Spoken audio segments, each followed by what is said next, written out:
نحمده ونصلي ونسلم على رسول الكريم اما بعد فاعوذ بالله من الشيطان الرجيم بسم الله الرحمن الرحيم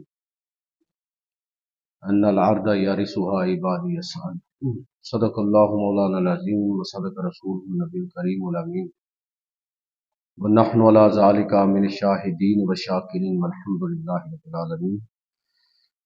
تمام احباب درود پاک پڑھی۔ الصلاۃ والسلام علیکم یا رسول اللہ وعلی آلہ وصحبہ وسلم۔ الصلاۃ والسلام علیکم یا رسول اللہ وعلی آلہ وصحبہ وسلم یا حبیب۔ انتہائی واجب الاحترام سامعین و حاضرین، اللہ کے فضل اور توفیق سے آج کے خطبہ جمعۃ المبارک میں اسلام کا جو سیاسی ویژن ہے اس سلسلے کی یہ تیسری گفتگو ہے۔ جنرل الیکشن 2024 کے تناظر میں میں یہ چند گزارشات آپ کی خدمت میں عرض کر رہا ہوں۔ مقصد یہ ہے کہ ہم اس چیز کو سمجھیں کہ اسلام ایک مکمل ضابطہ حیات ہے، جامع دین ہے، اور جس طرح زندگی کے دیگر پہلوؤں کے حوالے سے ہماری رہنمائی کرتا ہے اسلام، اسی طرح ہماری سیاسی زندگی کیسی ہونی چاہیے، ہمیں اپنی ریاست، اپنے سماج کے حوالے سے اجتماعی رویے ہمیں کن اصولوں پر استوار کرنے چاہیے۔ یہ سلسلے کی آج تیسری گفتگو ہے، اور آج کا موضوع یہ ہے کہ اس چیز کو ہم قرآن و سنت کی روشنی میں سمجھنے کی کوشش کریں کہ ریاست کے بنیادی فرائض اور مقاصد کیا ہے۔ ایک اسلامی ریاست اور اس میں قائم ہونے والی اسلامی حکومت، اس کے بنیادی فرائض کیا ہے، ریاست قائم کرنے کا مقصد کیا ہے۔ قرآن مجید فرقان حمید سورۃ الحج آیت نمبر 41 اللہ رب العزت ارشاد فرماتا ہے کہ الذین ان مکناہم فی الارض اقاموا الصلاۃ وآتوا الزکاۃ وامروا بالمعروف ونہوا عن المنکر وللہ عاقبۃ الامور۔ اللہ رب العزت اہل ایمان کے اس وصف کا تذکرہ فرما رہا ہے کہ اگر ہم ان کو زمین میں اقتدار عطا کریں تو کیا کریں گے۔ جب مسلمانوں کی اتنی تعداد کہ اس کے نتیجے میں اسلامی ریاست وجود کے اندر آ گئی ہے، تو اب اس اسلامی ریاست کے اندر جو نظام حکومت ہوگا اور جو حکومت قائم ہوگی اس کا بنیادی طور پر منشور کیا ہوگا۔ اس آیت مقدسہ میں اس چیز کو بالکل واضح اور متعین طور پر بیان کیا گیا کہ الذین ان مکناہم فی الارض، کہ اگر ہم ان لوگوں کو زمین میں اقتدار عطا کریں، جس طرح کہ رسول خدا صلی اللہ علیہ وسلم نے مدینہ کی ریاست کی صورت میں وہ ریاست پہلے قائم فرمائی، اور پھر جو اقتدار ہے، اقتدار اعلیٰ کا، کہ وہ صرف اللہ کے لیے ہے، اور پیغمبر صلی اللہ علیہ وسلم اللہ تعالیٰ کی نیابت فرما رہے ہیں، آپ کو خلافت کبریٰ حاصل ہے، تو آپ نے پورا نظام جو ہے وہ قائم فرمایا، اور اس کے بعد خلفائے راشدین، خلیفۃ الرسول حضرت ابوبکر صدیق اور امیر المومنین جناب عمر فاروق، عثمان غنی، علی المرتضیٰ رضی اللہ تعالیٰ عنہ نے جو مدینہ کی ریاست کے اندر نظام قائم فرمایا، وہ بالکل اس آیت مقدسہ کے عین مطابق کہ اگر ہم ان کو زمین کے اندر اقتدار عطا کریں گے تو کیا کریں گے، اقاموا الصلاۃ، نماز کا نظام قائم کریں گے۔ ایک ہے نماز پڑھنا، وہ شامل ہے اس میں، نماز کا پورا ایک کہہ لیجئے کہ اس ایک لفظ میں پورا اسپرچول سسٹم جو اسلام کا ہے اس کی طرف اشارہ ہے کہ وہ نماز کا نظام قائم کریں گے۔ وآتوا الزکاۃ، اور زکوٰۃ کا نظام قائم کریں گے۔ اور میں نے عرض کیا کہ جس طرح نماز کے نظام کے اندر اسلام کا سارا روحانی جو انفراسٹرکچر ہے وہ سارے کا سارا آ جاتا ہے، اسی طرح زکوٰۃ کا نظام جس کی بات ہو رہی ہے اس کو اگر صحیح طور پر قائم کر لیا جائے تو گویا کہ ایک ایسی ریاست وجود کے اندر آئے گی جس میں لوگوں کے معاشی حقوق کا پوری طرح تحفظ ہو سکے گا۔ تیسری چیز فرمائی وَآمَرُوا بِالْمَعْرُوفِ، اور نیکی کا نظام قائم کریں گے، نیکی کا حکم دیں گے، ایسا ماحول کہ جس کے نتیجے میں اس امت کے بارے میں اللہ تعالیٰ نے فرمایا کہ کنتم خیر امت اخرجت للناس تامرون بالمعروف وتنہون عن المنکر، تم بہترین امت۔ اس امت کے بہترین ہونے کی کسوٹی کیا ہے کہ تم نیکی کا حکم کرنے والے ہو، برائی سے روکنے والے ہو۔ ایسا ماحول بنانا ہے کہ جس میں لوگوں کے لیے نیکی کرنی آسان ہو جائے اور گناہ کرنا ان کے لیے مشکل تر بنا دیا جائے۔ وَنَہَوْا عَنِ الْمُنکَرِ، اور گناہ کرنا ان کے لیے آسان نہ ہو، سزا کا خوف بھی ہو، لوگوں کی نظریں بھی، ان کا خوف بھی ہو کہ سماج جو ہے اس چیز کو قبول نہیں کرے گا۔ لوگ ایسا ماحول بنا دیا جائے کہ ریاست بھی اس پر نظر رکھے کہ کسی کا حق پامال نہ کرے، لوگ بھی اس پر نظر رکھیں۔ تو اللہ رب العزت فرماتا ہے کہ یہ وہ لوگ ہیں کہ اگر ہم ان کو زمین کے اندر اقتدار عطا کریں تو 4 کام کریں۔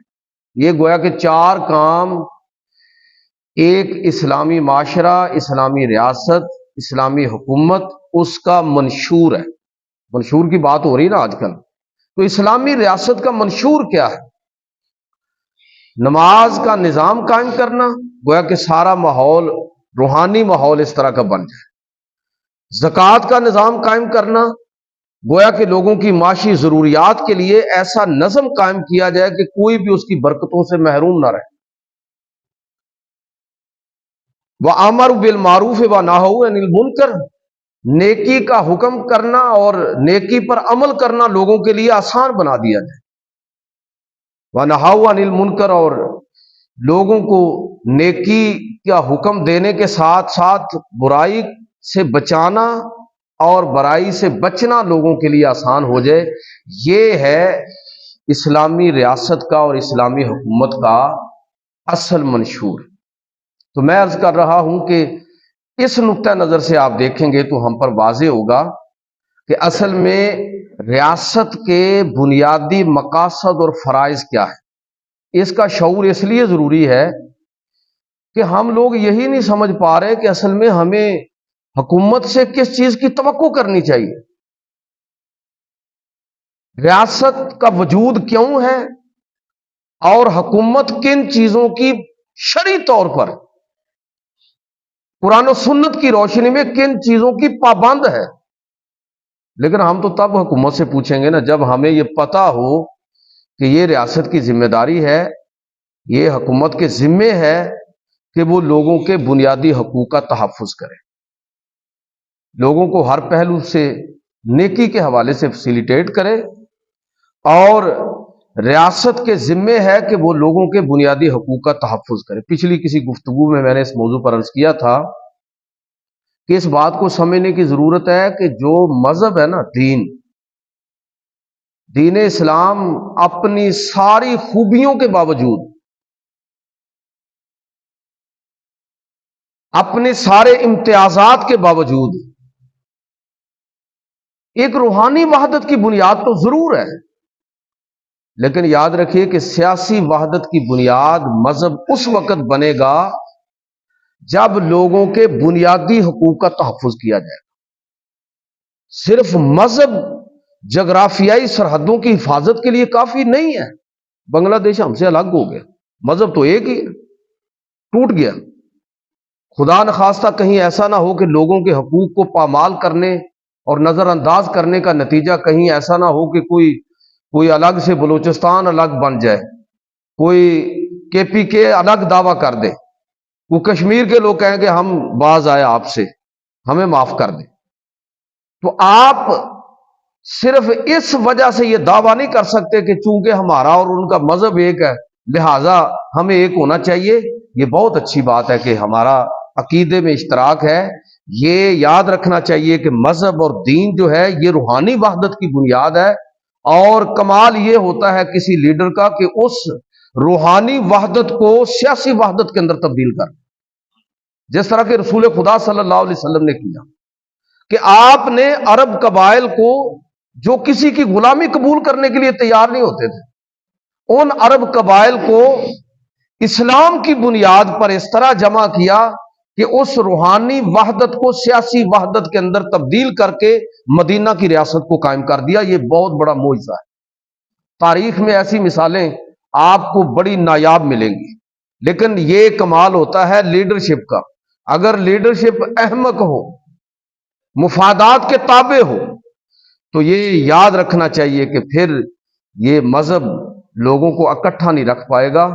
وہ جو کہا جاتا ہے نا کہ یہ پیٹ کا مسئلہ جو ہے نا، یہ کئی دفعہ ایمان سے بھی آگے نکل جاتا ہے۔ اللہ کے پیغمبر صلی اللہ علیہ وسلم فرمایا تھا نا کہ کاد الفقر ان یکون کفرا، قریب ہے کہ فقر، بھوک، افلاس لوگوں کو کفر تک لے جائے۔ اب جیسے آپ دیکھیں، غور فرمائے کہ جیسے ہی مدینہ کی طرف ہجرت ہوئی، صحابہ مہاجرین بن کے مدینہ پہنچے، تو پہلا کام اللہ کے نبی نے کیا کیا؟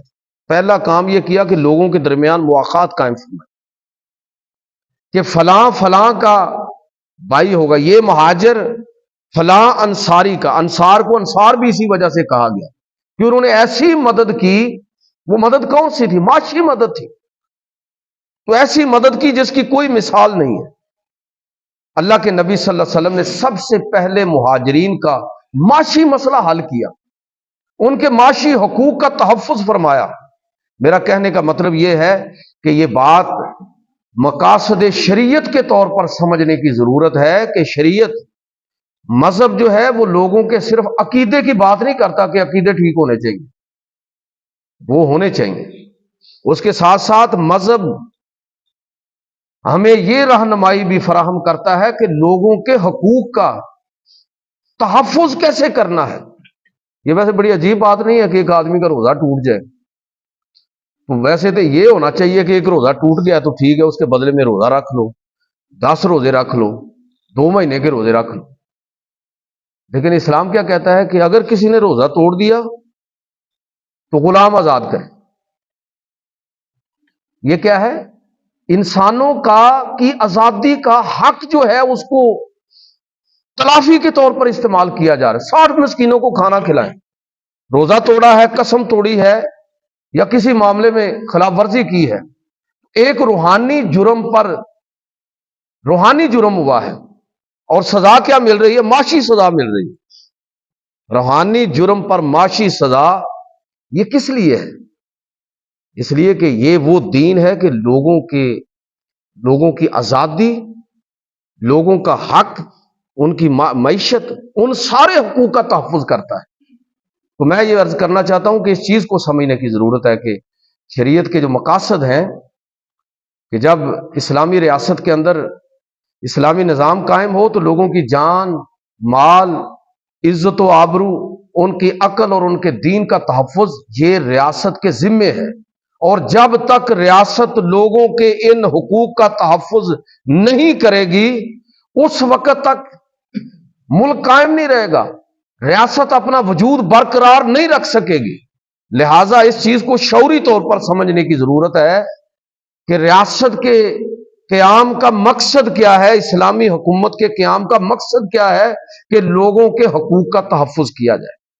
اگر لوگوں کے حقوق کا تحفظ نہیں ہوگا تو ملک کے ساتھ لوگوں کی دلچسپی ختم ہو جائے گی۔ لوگوں کو ملک کی جغرافیائی سرحدوں کے ساتھ کوئی دلچسپی نہیں رہے گی۔ ان کے لیے حکمران کوئی ہو انہیں کیا غرض، حکومت کسی کی ہو انہیں کیا غرض، اگر وہ ریاست، وہ حکومت لوگوں کے حقوق، ان کا تحفظ کرنے میں ناکام ہے تو ایسی ریاست کبھی اپنا وجود برقرار نہیں رکھ سکتی، اور ایسی حکومت لوگوں کی محبت کو کبھی جیت نہیں سکتی۔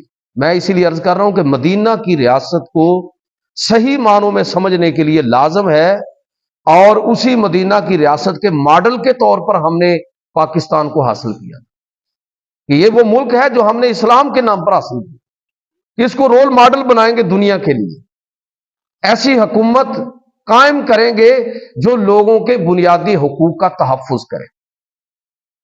اب ان حقوق کے اندر یہ بھی ہے کہ ریاست اس چیز کا اہتمام کرے کہ لوگوں کی زیادہ سے زیادہ جو اجتماعی دانش، اور دنیا میں ایسا ہوتا ہے، یہ ڈگ قسم کے جو لوگ ہمارے ہاں قومی سطح پر قیادت کے لیے آ جاتے ہیں، ایسے ایسے لطیفے کریٹ ہوتے ہیں کہ عام آپ جیسا میری طرح کا پڑھا لکھا آدمی جو عام تعلیم رکھتا ہے، میں اور آپ تو بہت معمولی تعلیم یافتہ ہے، ہماری قیادت تو ایسے لوگوں کے ہاتھ میں ہونی چاہیے کہ جو ریاستی نظم کو بھی پوری طرح سمجھتے ہوں، انٹرنیشنل افیئرز کو بھی پوری طرح جانتے ہوں اور اس کے مطابق اپنے معاملات طے کریں۔ لیکن ان لوگوں کی گفتگو کبھی سنیں تو شرم آتی ہے کہ یہ لوگ ہماری نمائندگی کر رہے ہیں، اور ہمارے لیے کتنا باعث شرم ہے کہ ایسے کم تعلیم یافتہ ذہنی سطحیت کے مالک لوگ قومی سطح کی لیڈرشپ کر رہے ہیں۔ یاد رکھیے کہ اس طرح حکومتیں کبھی کامیاب نہیں ہوتی۔ خلفائے راشدین نے، اللہ کے پیغمبر نے خود اپنے بعد کیا کیا کہ لوگوں کی رائے پر اعتماد کیا، میں اس پر پوری گفتگو کر چکا ہوں، اور جو سوسائٹی کی اجتماعی دانش ہے اس کو بروئے کار لائے ہیں۔ یہ اہل رائے اور اہل شورا کا مطلب کیا کہ سب سے وہ لوگ پورے مدینہ کے اندر سارے صحابہ بڑا مرتبہ رکھتے تھے، لیکن جن لوگوں کا انٹلیکچوئل لیول دوسروں سے کہیں بڑھ کر تھا، حضرت ابوبکر صدیق رضی اللہ تعالیٰ عنہ، عمر فاروق، عثمان غنی اور علی مرتضیٰ رضی اللہ تعالیٰ عنہ، یہ ان تمام اصحاب نے اپنے دور میں جو مجلس شورا بنائی، جن سے مشورے کے بغیر وہ کوئی فیصلہ نہیں کرتے تھے، تو آپ حیران ہوں گے کہ وہ ساری جو اس وقت کی کریم تھی، جو دانش تھی، وہ ساری کی ساری یوٹیلائز کی ہے، اور پھر مدینہ کی وہ ریاست کھڑی کی کہ ایک صدی کے اندر اس کے اثرات مشرق اور مغرب تک پہنچے اور پوری دنیا پر اسلام کا پھریرا لہرا رہا تھا۔ یہ کب ہوتا ہے؟ جب آپ سوسائٹی کی اجتماعی جو دانش ہے اس کو بروئے کار لاتے ہیں۔ ہمارے ملک میں کیا ہو رہا ہے؟ یہ ابھی اخبارات میں چند دن پہلے کی خبر یہ ہے کہ اس سال ہمارے 8 لاکھ سے زیادہ لوگ، نوجوان بیرون ملک چلے گئے۔ ہمارا مستقبل تو یہی ہمارے بچے تھے نا، اور کون گئے؟ ظاہر مزدور تو اس میں کم ہے، زیادہ تر تو پڑھے لکھے نوجوان گئے ہیں۔ جب آپ کی ساری ذہانت ڈرین ہو رہی ہے اور یہاں صرف مفادات کے محافظ ٹولے رہیں گے تو بھائی پھر زوال کو روکنا ممکن نہیں ہوگا۔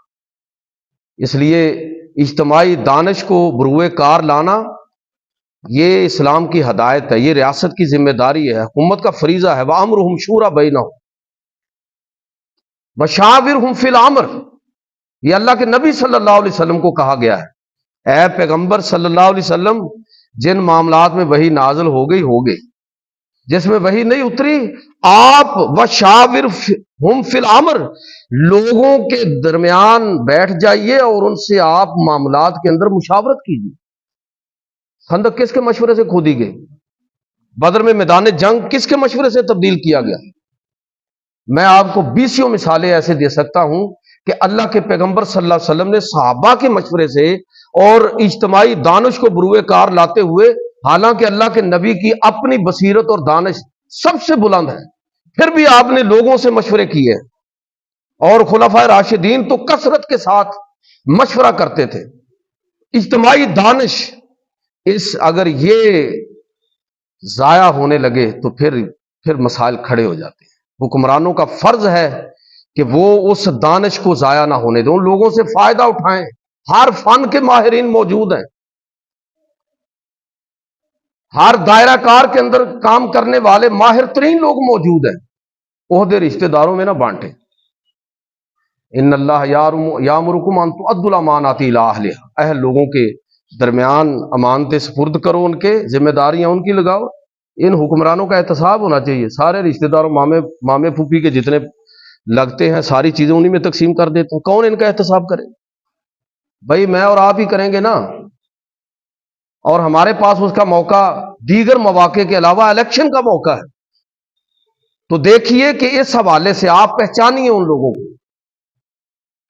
پارٹی کو بھی دیکھیں، کینڈیڈیٹ کو بھی دیکھیں، اچھے اور نیک لوگ آگے ہیں جو اچھا مشورہ دینے کی آپ نے مشورہ ووٹ کی صورت میں دے دیا، اگلے جمعے انشاءاللہ اس پر بات کروں کہ ووٹ جو ہے یہ کس طرح امانت ہے، مشورہ ہے، فیصلہ ہے، گواہی ہے۔ لیکن میں عرض کرنا چاہتا ہوں کہ یہ ریاست کے مقاصد و فرائض جو آج کا موضوع ہے کہ اس کے ذمے ہے کہ وہ دانش کو ضائع نہ ہونے دے۔ اگر ایسے لوگ اوپر ہوں گے کہ جو اس شعور کے مالک ہوں، صرف مفادات کے تحفظ کے لیے سب کچھ اپوائنٹمنٹس نہیں کرتے۔ اکبر کے بارے میں کہا جاتا ہے نا، جلال الدین محمد اکبر کے بارے میں کہ ان پڑھ آدمی تھا، تو آپ کو پتا ہے کہ برے صغیر میں مغلوں میں سب سے کامیاب حکومت لگ بھگ نصف صدی تک وہ حکمران رہا ہے۔ تو سب سے کامیاب حکمران وہ جلال الدین محمد اکبر ہے، اور اس کے 9 رتن بڑے مشہور ہیں۔ اس نے پورے برے صغیر کی جو دانش تھی اس کو اپنے دربار میں جمع کیا اور ان کی رائے کو اہمیت دی، ایسا نظام قائم کیا کہ مشرق اور مغرب افغانستان تک ہر طرف اس کی حکومت ہے، اور لوگ اس کی حکومت پر راضی بھی۔ ہمارے ہاں بھی یہ ٹیکنوکریٹس کی حکومتیں بنتی ہیں، لیکن اس میں عالمی ادارے انوالو ہوتے ہیں، اپنے مفادات کے لیے وہ لوگ یہاں بھیج دیتے ہیں۔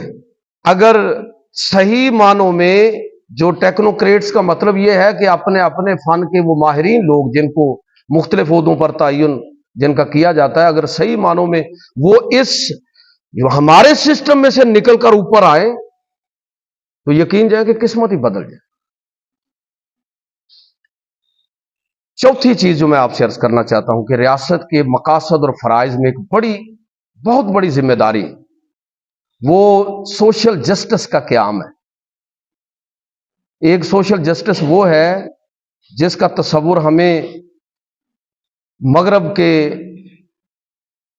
اہل مغرب کے ہاں ملتا ہے۔ سوشل جسٹس کی، سماجی انصاف کی بات وہ بھی کرتے ہیں، جس طرح کہ ایک دور میں لوگوں کو مختلف اصطلاحات ان کے ہاں چلتی رہتی ہیں، انڈیویجول لبرلزم کی بات کی گئی، لبرٹی کی بات کی گئی، اسی طرح سوشل جسٹس کی بات بھی کی گئی۔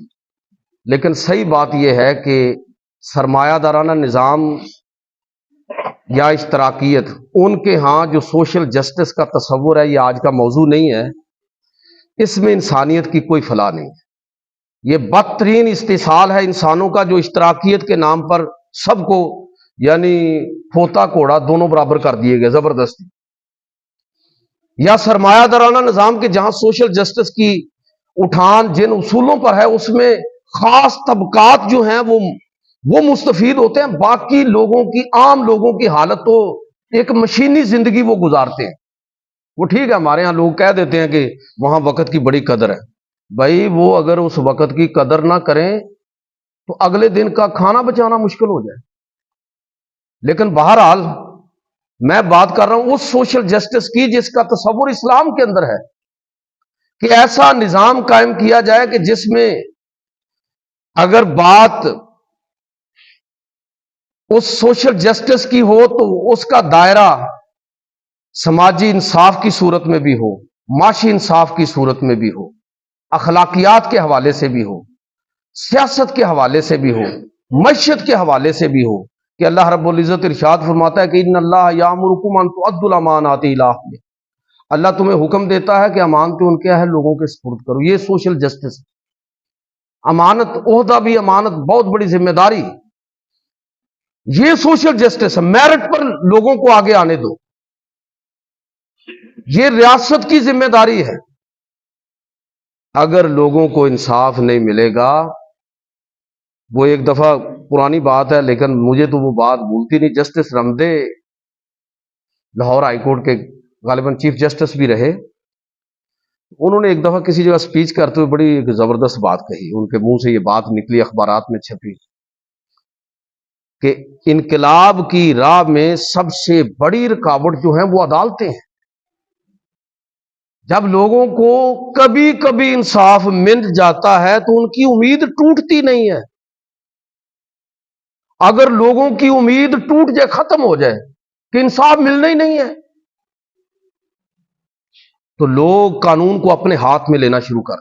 اب دیکھیں نا ہمارے ہاں جو عمومی طور پر صورتحال ہوتی ہے، کوئی بندہ قتل ہو گیا ہے تو اس چیز کا امکان نہ ہونے کے برابر ہے کہ مقتول اور اس کے ورثاء کو انصاف مل جائے. نتیجہ کیا نکلتا ہے کہ لوگ قاتل کو خود ہی فارغ کر دیتے ہیں. اس لیے کہ جب لوگوں کا قانون پر اعتماد ختم ہو جائے گا، جسے آپ قانونی انصاف کہہ رہے ہیں، تو سارا بیڑا غرق ہو جائے گا. لوگ قانون کو اپنے ہاتھ میں لینا شروع کر دیں گے. ریاست پر فرض ہے کہ وہ ایسا نظم قائم کرے کہ جب کسی کے ساتھ کوئی ظلم اور زیادتی ہو تو لوگوں کو اعتماد ہو کہ ہمیں اس ظلم کا حساب ضرور ملے گا. یہ انقلاب کی راہ میں آپ کا نظام عدل حائل ہو، ورنہ لوگ ہر چیز اڑا کے رکھ دیں، ختم کر دیں گے. لوگ اپنے حقوق کے تحفظ کے لیے اٹھیں گے اور پھر ایسے ایسے کام ہوں گے کہ جو جہاں لوگ اپنے حقوق کا تحفظ کریں گے وہاں ظلم کا بھی شکار ہو جائیں گے. کچھ لوگ بعض کے ساتھ وہ شاید زیادتی کر گزرے، گندم کے ساتھ شاید گھن بھی پیس جائے، ناحق لوگ مارے جائیں. اس لیے یہ لازم ہے کہ ریاست اپنے نظم کے اندر لوگوں کی امیدیں ٹوٹنے نہ دیں. اللہ تعالیٰ ارشاد فرماتا ہے وَإِذَا حَكَمْتُمْ بَيْنَ النَّاسِ أَن تَحْكُمُوا بِالْعَدْلِ، کہ جب تم لوگوں کے درمیان فیصلہ کرنے بیٹھو تو عدل کے ساتھ بات کرو. اور یہ عدل جو ہے، یہ میں جس طرح میں نے عرض کیا کہ یہ عدل معاشی بھی ہے، سیاسی بھی ہے، اخلاقی بھی ہے، ہر اعتبار سے ہے. قانونی عدل بھی ہے، اور ساری چیزیں اس میں شامل ہیں. حضرت عمر فاروق رضی اللہ تعالیٰ عنہ کے دور کے اندر جب عراق کی زمینیں فتح ہوئیں تو زمینیں زرخیز تھیں. آپ تصور کر سکتے ہیں کہ دجلہ اور فرات بہہ رہے ہیں اور عراق کا علاقہ زرعی علاقہ ہے. تو یہ قرآن پاک میں جو بار بار کہا جاتا ہے نا کہ ہم ان کو ایسی جنت عطا فرمائیں گے جس کے نیچے نہریں بہہ رہی ہوں، تو عرب مخاطب ہے نا جو نہر سے واقف ہی نہیں، ان کے لیے تو یہ بڑی عجیب بات ہے کہ پانی اس طرح بہہ سکتا ہے. تو ریگستان اور پتھریلے علاقوں کے رہنے والے لوگ، جنت کا تصور ان کے نقطہ نظر سے یہ ہے. باقی لوگوں کے لیے اور اس میں بڑی چیزیں ہوں گی. تو مخاطب چونکہ عرب تھے اس لیے ان کو مد نظر رکھتے ہوئے قرآن نے جنت کا وہ تصور پیش کیا. ورنہ یہ مطلب نہیں ہے کہ ادھر نہریں نہریں ہوں گی. ہمارے تو وابڈا ٹاؤن کے اپنے بڑے قریب اتنی بڑی نہر بہتی ہے، تو ہمیں شاید نہر کی وہ اہمیت کا اس طرح، ہمارے لیے تو یہ کوئی بڑی چیز نہیں ہے. تو میں بات یہ کر رہا ہوں کہ دجلہ اور فرات بہہ رہے ہیں، عراق کی سرزمینیں فتح ہوئی ہیں، زرعی زمین ہے. مجاہدین نے دیکھا تو عمر فاروق رضی اللہ تعالیٰ کی بارگاہ میں یہ درخواست پیش کی کہ یہ زمینیں ہمیں عطا کر دی، عراق کی زمینیں مجاہدین کے اندر تقسیم کر دی جائے. فرمایا کہ نہیں، میں تمہارے درمیان یہ زمینیں کیسے تقسیم کر دوں. تو اس کا مطلب یہ ہوگا کہ اگر زمینیں مجاہدین کے اندر تقسیم کر دی جائیں تو اس کا فائدہ یہ مجاہدین تو اٹھائیں گے، لیکن آگے وراثت میں یہ اگلی پیڑھی کو منتقل ہوں گی اور اس کے بعد اگلی پیڑھی کو. باقی سارا عالم اسلام اس کی برکات سے، اس کے فوائد و ثمرات سے محروم ہو جائے گا، مقامی لوگ بھی محروم ہو جائیں گے. جبکہ حقیقت یہ ہے کہ صلاحیت اور خدمت وراثت میں آگے منتقل نہیں ہوتی. نقطہ ذرا آپ سمجھنے کی کوشش کریں. اسلام کا مائنڈ سیٹ کیا ہے؟ بھائی ایک آدمی نے جنگ میں بڑی بہادری دکھائی ہے، سپہ سالار ہے، جرنیل ہے، آپ اس کو 2 مربع 3 مربع زمین کیوں الاٹ کر رہے ہیں؟ زیادہ سے زیادہ آپ اگر کر سکتے ہیں تو یہ کر لیجئے کہ جب تک آپ زندہ ہیں زمین سے آپ فائدہ اٹھا سکتے ہیں. آپ کے بعد اگلی نسل کو یہ فوائد نہیں پہنچیں گے، یہ زمین کے وارث یہ لوگ نہیں بنیں گے، آپ کی اگلی نسل نہیں بنے گی. وجہ اس کی کیا ہے؟ وجہ یہ ہے کہ جس صلاحیت اور خدمت کی وجہ سے یہ فائدہ اس شخص کو ملا ہے، کیا وہ صلاحیت اگلی پیڑھی میں ہے کہ نہیں ہے، یا اس نے وہ خدمت ملک اور قوم کی ہے کہ نہیں کی ہے؟ اگر نہیں کی ہے، اور یقیناً نہیں کی ہے، اور ممکن ہے کہ اس کے اندر وہ صلاحیت بھی نہ ہو، تو پھر وہ چیز صلاحیت وراثت میں منتقل نہیں ہوتی، تو یہ ایسٹ جو ہے یہ وراثت میں کیسے منتقل ہوگی؟ اگر اس ملک میں اسلامی نظام نافذ ہو، یہ جرنیلوں کی ساری زمینیں واپس آئیں۔ یہ کیا قدر مچا رکھا ہے آپ لوگوں، یہ کیا تماشا لگا دیا آپ نے؟ سارے ریاست کے سارے وسائل پر وہ لوگ قابض ہیں جن کے ہاتھ میں ڈنڈا ہے، جن کے ہاتھ میں اقتدار ہے۔ حضرت عمر رضی اللہ تعالیٰ عنہ نے انکار فرما دیا، فرمایا نہیں، ایسا نہیں ہوگا، تم اس سے فائدہ اٹھاؤ اور اس کے بعد اگلی پیڑھی اس سے فائدہ اٹھائے، آنے والے دور میں دوسرے لوگ اس کے فائدہ اٹھائیں۔ آپ کی جو خدمات ہیں وہ آپ کی ذات تک ہیں، آپ اتنا فائدہ لے سکتے ہیں، اس کے بعد جو کام کرے گا فائدہ اسی کے لیے ہوگا۔